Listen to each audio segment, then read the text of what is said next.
So, good morning guys and welcome back. So yan, Marjorie. Kasama ko si Orla and Rally and ako at si Balanday. Ako yun. So ay guys, nandito tayo sa bahay ni Ma'am Pibilab kasi po ayan. Girls, siguro naman alam nyo na yung nangyari kay Maring Irene.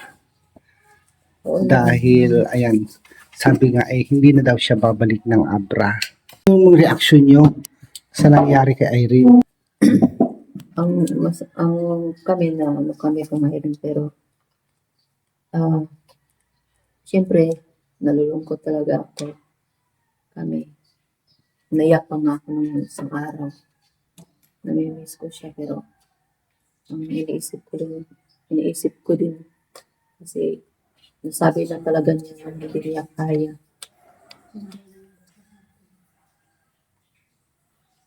Nasabi na talaga niya na hindi niya kaya at saka hindi natin din maano si Irene pag hindi na niya talaga kakayanin yung pag-aaral kasi siyempre kami yung magkakasama dito at saka sobrang masakit din yung ano niya, yung ulo niya at saka ilong niya pag ano, lalo na pag galing sa school sobrang mainit. Ano siya, marami siyang nararamdaman kaya maawa man ako sa kanya din sa ganun na situation. At sabi niya talaga sa amin na parang hindi pumapasok yung mga lesson nila doon sa school.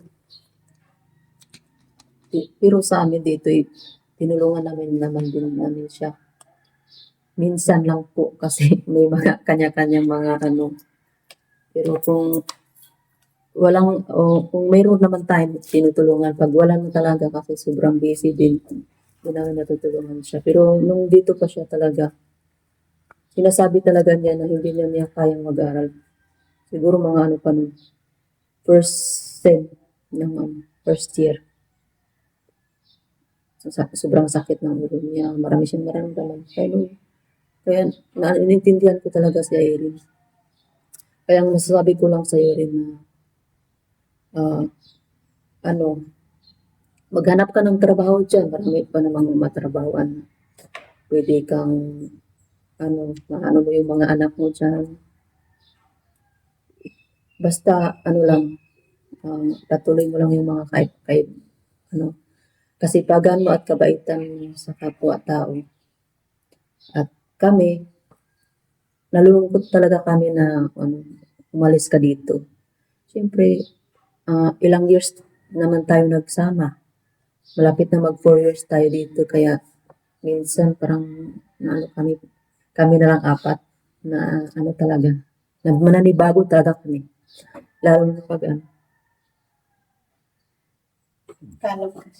Ikaw naman, Dali. Sabi ko lang, kay Irene.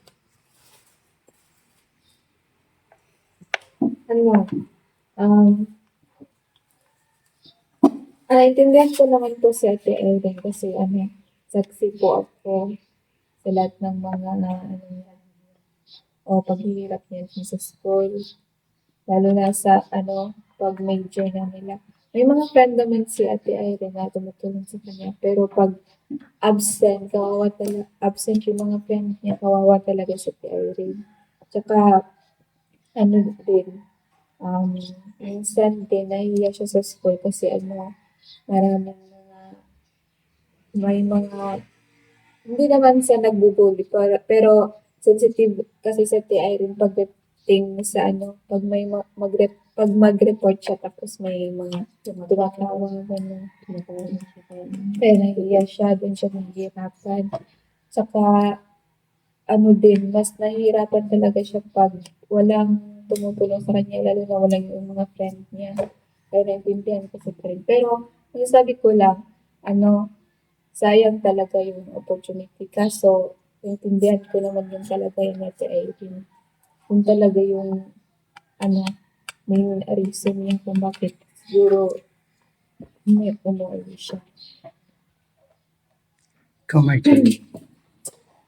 Yung sa akin is yung hindi pa ako sa parents sarili mo sa akin, hindi niya na daw kaya yung pag-aaral niya kasi parang sabi niya, hindi ko kaya kasi, di ba, nagkwento siya sa akin no, ALS lang daw siya, tapos, nung ALS pa, hindi pa kompleto, tapos, nung pagka-grade 11 and grade 12 niya, parang, parang nahirapan siya doon, tapos, di ba, tinutulungan ko siya kapag, kapag nahihirapan siya, tapos, nung pagka-college na niya, parang hindi niya talaga kaya. Tapos, sabi din niya na, kapag pupunta daw siya dun sa Davao, mag-focus na lang daw siya sa mga anak niya, yung mga anak niya lang daw niya patapusin niya. Kasi hindi niya naman daw kaya. Ang masasabi ko lang is, Ate Ayat minsan, pagpatuloy mo yung kabutihan mo. Kasi sa Ate Ayat kasi, tinuturing ko siyang ito lang ang magulang dito. Ate Irene, sana mag-ingat ka dyan. Huwag mong pabayaan ang sarili mo, Ate Irene. Salamat sa lahat, Ate Irene. Salamat sa naging banding na Ate Irene. Kasi niya kaya taas.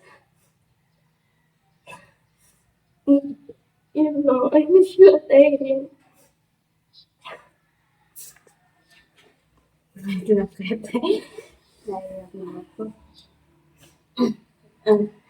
Yung ko, yung voice yata. Kaya pala yung grabe yung iyak niya. Yung ano. Kasi may plano pala siya na hindi na siya babalik dito. Kaya ayun, malungkot po kami na wala na sa atin. Lalo na siya yung pinakaano sa amin, kumbaga pinakakalog sa amin. Namimiss namin yung mga niya.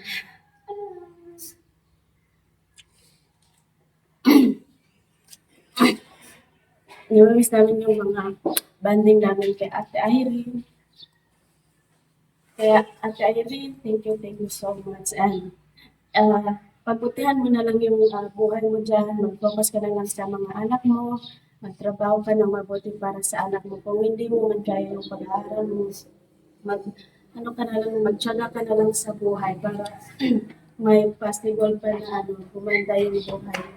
At maraming salamat Ate Irene sa dito nagiging pangalawa ka namin, kumbaga yung mama namin, napaka-caring po ni Ate Irene pag dito si Ate Irene. Kumain na kayo, ganyan. Kaya Ate Irene, maraming salamat and ingat ka po palagi. And we love you.